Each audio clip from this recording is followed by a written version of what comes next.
Hello guys! Greetings from the land of cherry blossoms. Once again, this is Dudes and welcome to my channel. Okay guys, ang vlog po natin sa araw na ito is magluluto po tayo ng napakasimpleng menu.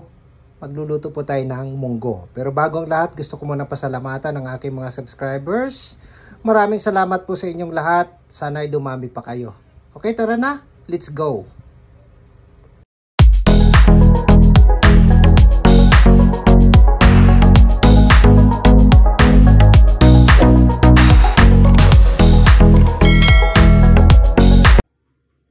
So ito na po yung ating sangkap. Unang-una, munggo, no? Pero pinalambot ko na siya. Tapos gagamit tayo ng karne ng baboy.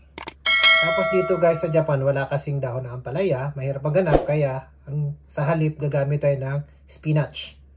Orenso ang tawag nito sa Japan, no? Guys, naglalagay din ako ng sotanghon.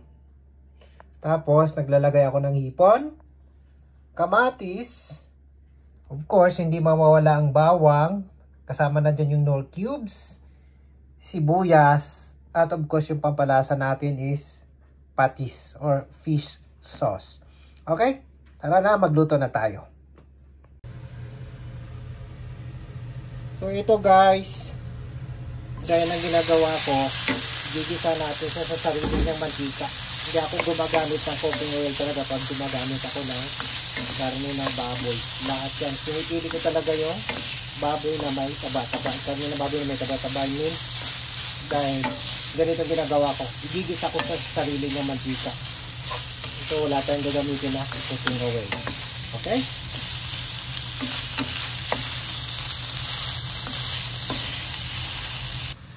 So ayan na guys, no? Lumabas na yung mantika niya. Ang ganda lang ng kawali natin kasi hindi dumidikit yung ano, no? Madulas siya. Kaya yan. Wala akong ginamit na cooking oil na kundi mantika mismo ng baboy. So gisa na natin siya sa sibuyas, kamatis at saka bawang, no? Lagyan na natin yung bawang.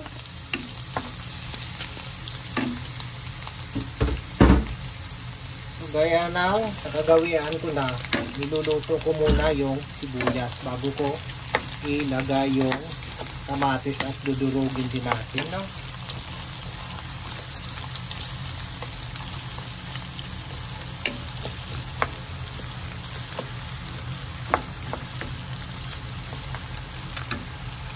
Okay. Medyo tumilamiskla yung mantika, kaya talagang ayoko nang ayan, pinupunasan talaga ito. Maghuhugas na ako ng kamay.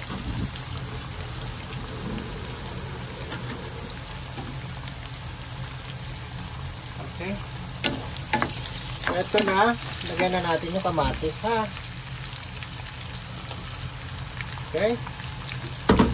Tapos durugin natin yung kamatis, of course.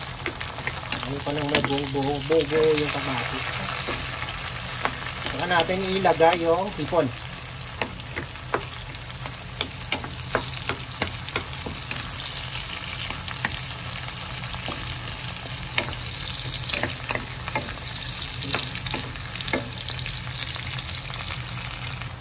So ayan, durog na yung kamatis, no?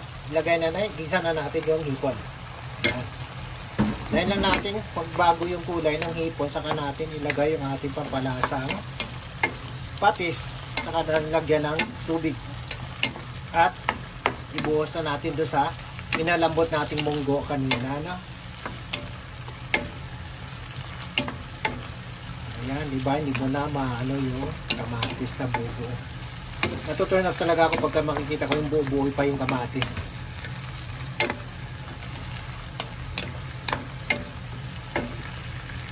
Ayan, pwede na natin ilagay yung ating patis, no? Lagay na natin yung patis natin at yung ating Knorr cubes, no? Ayan, haluin na natin ng konti, saka natin lagyan ng tubig, no? Saka natin ibuhos doon sa pinalambot nating munggo kanina. At pag kumulo na, saka natin ilagay yung sotanghon at ang ating spinach. Okay? So lagyan na natin ng tubig. Kunti lang para ano, kasi may sabaw pa naman kanina. Ayan.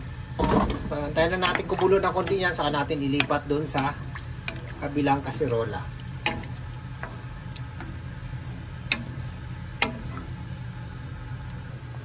So ayan guys, kulong-kulo na siya. Lagyan na natin tong bihon natin ha. Sisip-sipin pa niya yung sabaw kasi talaga. Tapos hayaan natin siyang maluto ng konti. Saka natin ilagay yung spinach natin. Para balance na balance. Ayan. Maya-maya lang. Unti-unti mag-i-evaporate yung sabaw nito. Kasi sisip-sipin nga ng bihon. Okay?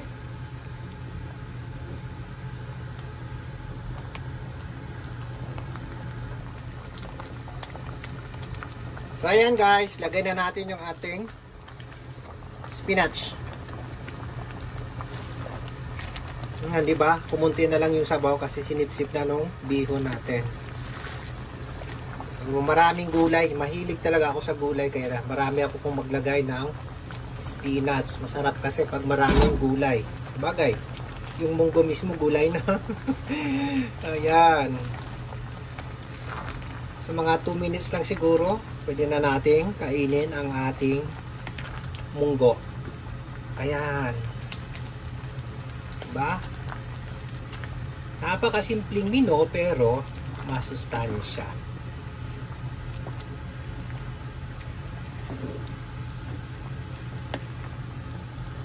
So ito na guys, ang munggo ni Mang Dudes. Tikman natin.